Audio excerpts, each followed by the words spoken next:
મોરબી જિલ્લાના હળવદ તાલુકામાં છેલ્લા 24 કલાકમાં 2.5 ઇંચ વરસાદ થયો છે, જેને કારણે હળવદ તાલુકાના રાયસંગપર અને મયુરનગર ગામ વચ્ચેનું બેઠો પુલનું ધોવાણ થયું છે। આ પુલ ધોવાતા મયુરનગર સહિત અનેક ગામ સંપર્ક વિહોણા થયા છે।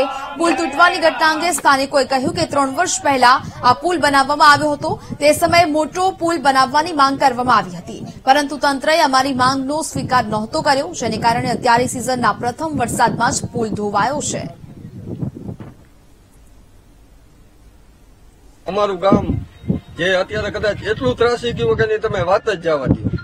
તે નાના નાના છોકરા જે આજે સવારે જો કદાચ આવી અણઘડતો બનાવ બની ગયો હોત તો આજે અમારો મયુરનગર ગામની આ નદી ગોજારી થઈ જાત। કદાચ 10 સેકન્ડનો ફેર પડ્યો એટલે કદાચ કુદરતની એટલે આ ગામમાંથી મહેરબાની હશે કે આવી દુર્ઘટના ન બનવા દીધી। બસ હવે અમારી એક જ માંગ છે, અમારે કોઈ પણ વસ્તુ જોતી નથી, ખાલી એક વહેલી તકે અમને પુલ કરી દે। જ્યારે બ્રાહ્મણી 2 નું પાણી અને ઉપરથી વરસાદનું પાણી આવતા આ પુલ અમારો પાણીમાં ગરકાવ થઈ ગયો છે અને બાળકોની જાન હાથની થતા બાળકો પણ બચી ગયા છે। એ સિવાય કે અમારા ગામમાં મોટી બેંક આવેલી છે। બેંકમાં મયુરનગર, રાયસંગપુર, ચાળધરા ગામના લોકોને અવારનવાર નાણાંનો વહીવટ એ પણ ખોરવાઈ ગયો। બાળકોને ભણવાનું પણ અત્યારે બગડે છે અને અવારનવાર અમે આ વસ્તુની ઘણીવાર માંગ કરી, પણ જ્યારે ઇલેક્શન આવે ત્યારે સત્તાધીશો આપણે જ્યારે વરમોરા સાહેબની ચૂંટણી હતી ત્યારે પણ અમે એને જાણ કરી હતી, પણ એ કેમ ભગવાન હોય એમ એમને એવો પ્રશ્ન કરી દે, પહેલા જ કહી દે તમારો પુલ બની જાય છે અને એવો લોલીપોપ આપી દે એટલે અમારું ગામ રાજી થઈ જાય છે।